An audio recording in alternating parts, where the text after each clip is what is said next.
আয় ছেলেরা আয় মেয়েরা ব্ল্যাকবোর্ডের কাছে আলিফ বাতা শিক্ষার একটি সুন্দর নিয়ম আছে।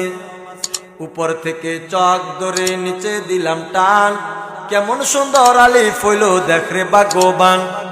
ডান দিক হতে চক ধরে বাম দিকেতে যা, নিচে একটা নক্তা দিলে হয়ে যায় রে বা। উপরে দুইটা নক্তা দিলে কেমন সুন্দর তা, আর ওই একটা নক্তা দিলে আজব রঙের সা। বাম দিক হতে চক ধরে ডান দিকেতে যা, তারপরেতে বাঁকা করে নিচের দিকে আ।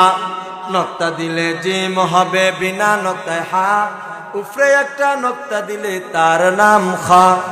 ডান হাত কানি বাঁকা করলে যেমন রূপ হয়, ওই রূপেরই বাঁকা রেখায় দাল বন্ধু হয়।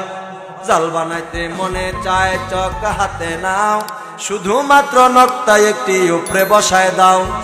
উপর থেকে নিচের দিকে একটু বাঁকায় র, উপরে একটা নক্তা দিলে হয়ে যায় রে যা।